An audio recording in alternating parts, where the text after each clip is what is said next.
Inductive effect. What is inductive effect? Inductive effect বলতে আমরা কি বুঝি? তোমরা ইলেকট্রোনেগেটিভিটি পড়েছো, তো ইলেকট্রোনেগেটিভিটি কাকে বলে? ধরো সাপোজ এ আর বি একটা বন্ড আছে, কোভ্যালেন্ট বন্ড, তাই তো? এই কোভ্যালেন্ট বন্ডটা কি করে ফর্মেশন হয়েছে? তোমরা লুইস ডটের স্ট্রাকচার পড়েছো। এ একটা ইলেকট্রন দিয়েছে, বি একটা ইলেকট্রন দিয়েছে। এই যে দুটো ইলেকট্রন, এও যতটা ইউজ করছে আবার বিও ততটাই ইউজ করছে, তাই তো? এদের মধ্যে একটা ইলেকট্রন শেয়ারিং হয়েছে, তার জন্য এদের মধ্যে একটা বন্ড হয়েছে এ আর বি এর মধ্যে, তাই তো? তাহলে এই যে দুটো ইলেকট্রন ইকুয়ালি শেয়ার হওয়ার কথা, এ যতটা ইউজ করার কথা বি ততটাই ইউজ করার কথা। বাট যদি বি এর ইলেকট্রোনেগেটিভিটি গ্রেটার দেন এ হয়, বি এর ইলেকট্রোনেগেটিভিটি এ থেকে বেশি হয়, তাহলে কি হবে? ইলেকট্রোনেগেটিভিটি কাকে বলে? আমরা কি বলেছিলাম? একটা কোভ্যালেন্ট বন্ডের যে ইলেকট্রন তাকে নিজের দিকে উইথড্র করার যে ক্যাপাসিটি, টানার যে ক্ষমতা, সেটাকেই আমরা কি বলছি? ইলেকট্রোনেগেটিভিটি। তার মানে এই যে বন্ডের ইলেকট্রন, এই যে দুটো ইলেকট্রন বি নিজের দিকে বেশি করে উইথড্র করছে, টেনে নিয়ে রাখছে, তাহলে বি এর কি হচ্ছে? ইলেকট্রন ডেনসিটি ইনক্রিজ করছে, তাই তো নাকি? তাহলে বি এর মাথায় কি হয়ে যাচ্ছে? একটা ডেল নেগেটিভ, এর মাথায় একটা ডেল পজিটিভ। কেন? এর পার্শিয়ালি পজিটিভ, ডেল মানে কি? পার্শিয়াল, এগুলো পড়েছো ডাইপোল মোমেন্টে। তাহলে পার্শিয়াল পজিটিভ হয়ে যাচ্ছে, কারণ একটা ফ্র্যাকশনাল অ্যামাউন্ট ইলেকট্রন কমে যাচ্ছে কোথায়? এ, আর একটা ফ্র্যাকশনাল অ্যামাউন্ট ইলেকট্রন ইনক্রিজ করছে কোথায়? বি এর মাথায়। তাহলে বি এর দিকে ইলেকট্রন ডেনসিটি বেড়ে যাচ্ছে। তাহলে দেখো কোভ্যালেন্ট বন্ডটা কি ক্যারেক্টার পাচ্ছে? পোলার ক্যারেক্টার পেয়ে যাচ্ছে, কিছুটা আয়নিক ক্যারেক্টার পেয়ে যাচ্ছে। এটাকে আমরা কি বলছিলাম? Electronegativity. But what is inductive effect? দেখো, যদি এই কম্পাউন্ডটা আরো বড় হতো, একটা কম্পাউন্ডের মধ্যে কোনো একটা পার্টিকুলার দুটো অ্যাটমের মধ্যে যদি ইলেকট্রোনেগেটিভিটির ডিফারেন্স দেখা যায়, তাহলে সেই দুটো অ্যাটমের একজন ডেল পজিটিভ হবে, আরেকজন ডেল নেগেটিভ হবে। সেই এফেক্টটা ওভারঅল মলিকুলের মধ্যে কি পড়ছে, সেটাই হচ্ছে ইন্ডাকটিভ এফেক্ট। যেমন তোমার হাত কেটে গেল, আঙুল কেটে গেল, তাহলে ওই আঙুল কাটার ওই আঙুলের উপরের এফেক্টটাকে যদি আমি ইলেকট্রোনেগেটিভিটি হিসেবে কনসিডার করি, তাহলে ওই এফেক্টটা হাত আঙুল কাটার জন্য তোমার হোল বডির উপরে পড়বে, দেখবে কেটে গেলে জ্বর আসে, তাই তো নাকি? তো হোল বডির উপরে কিভাবে পড়ছে সেটাকেই আমরা কি বলতে পারি? সেটাকে আমরা বলতে পারি ইন্ডাকটিভ এফেক্ট।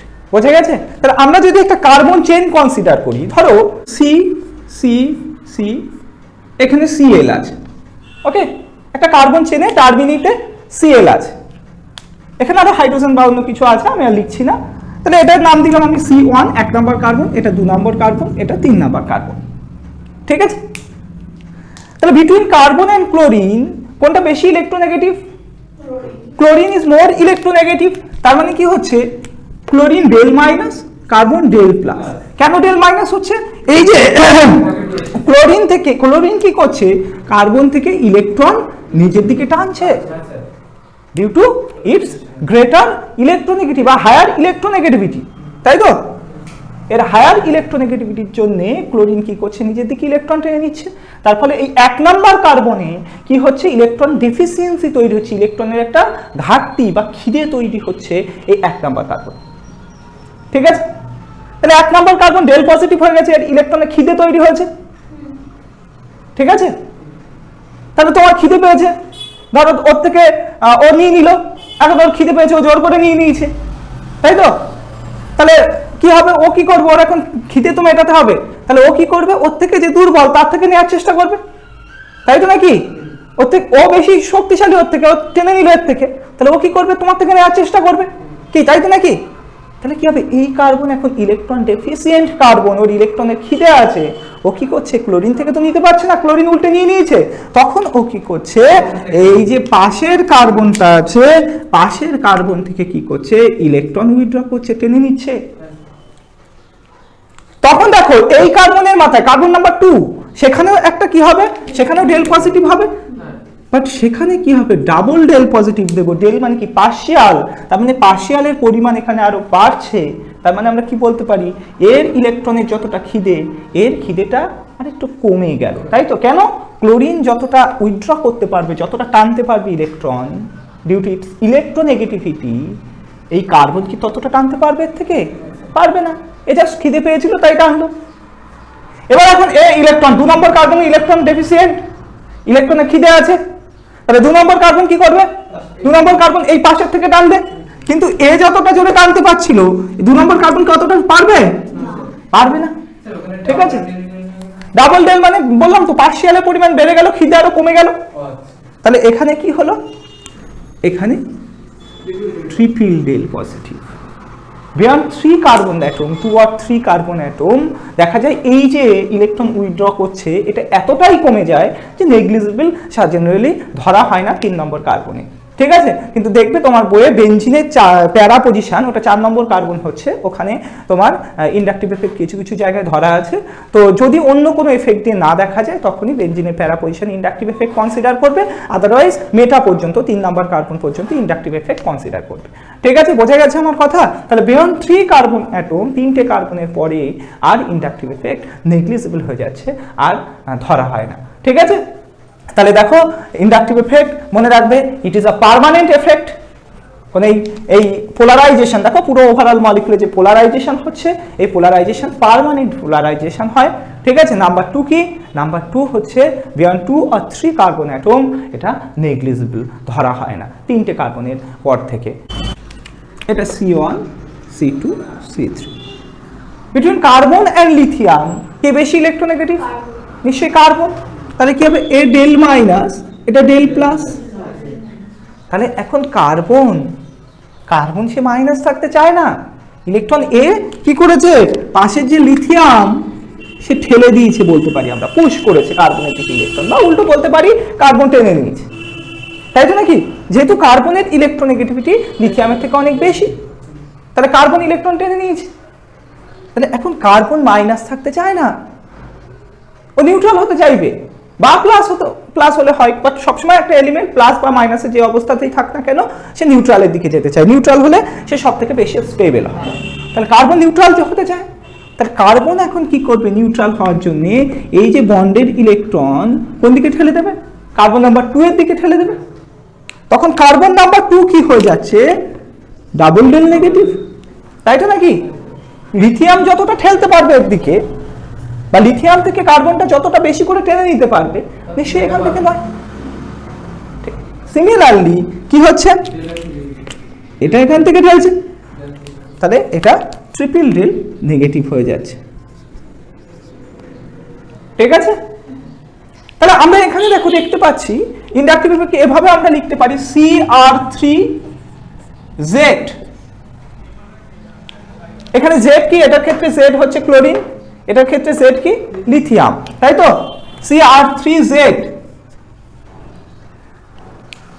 এই যে ফার্স্ট যে এক্সাম্পলটা আমরা দিলাম সেখানে দেখো কি হচ্ছে? Z ইলেকট্রন উইথড্র করে নিচ্ছে, এই ওভারঅল যে কম্পাউন্ড ছিল, এটা হচ্ছে ওভারঅল কম্পাউন্ড আমরা ধরছি, ওভারঅল কম্পাউন্ড থেকে ইলেকট্রন উইথড্র করে নিচ্ছে, Z টেনে বাইরে বের করে নিচ্ছে, তাই তো নাকি? ঠিক আছে, তাহলে এই যে এফেক্ট এটাকে আমরা কি বলছি? মাইনাস আই এফেক্ট বা electron withdrawing effect. Minus I effect বা কি বলছি? ইলেকট্রন উইথড্রয়িং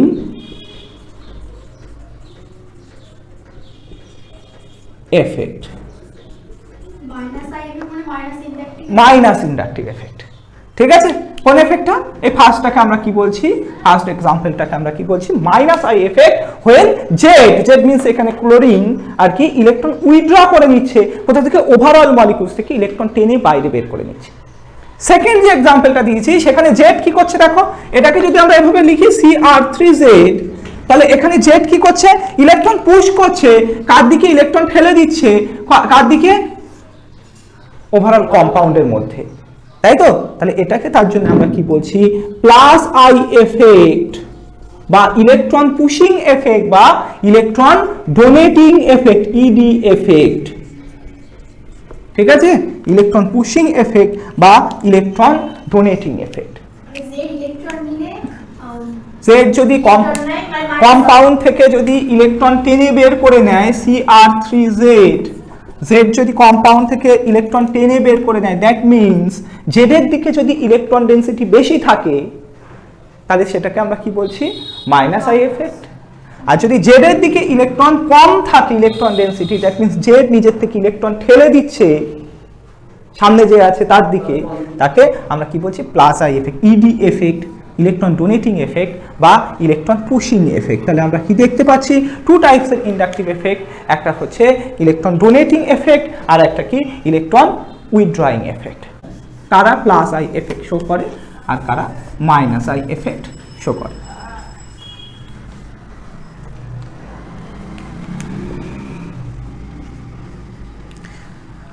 দেখো প্লাস আই এফেক্ট আগে লিখি আমরা, প্লাস আই এফেক্ট কারা শো করে, any type of alkyl group, R means alkyl group, সেটাকে তুমি এভাবে আর দিয়ে লিখতে পারো, এভাবে লিখতে পারো CH+R এভাবে লিখতে পারো, বা CH2R, CHR2 বা CR3, এগুলো সব কি, এগুলো সব alkyl group. Any type of alkyl group, তুমি শুধু আর দিয়েও লিখতে পারো, যে কোনো অ্যালকিল গ্রুপ কি করছে প্লাস আই এফেক্ট শো করে। হলো। আর কারা, O minus, NH minus, COO minus, এরা কি এফেক্ট শো করছে প্লাস আই এফেক্ট শো করছে। অল আদার্স গ্রুপ, আর যা ফাংশনাল গ্রুপ তোমার জানা আছে সবাই কি এফেক্ট শো করে, সবাই মাইনাস আই এফেক্ট শো করে। আর কিছু কিছু আছে এর মধ্যে, সেগুলো তোমাদের লাগবে না, ঠিক আছে। যাই হোক, তাহলে তুমি এইগুলো মনে রাখবে। এরা বাদে all type of alkyl group, CO minus, NH minus, COO minus, এরা কি এফেক্ট শো করছে, minus I effect show, sorry plus I effect show করছে।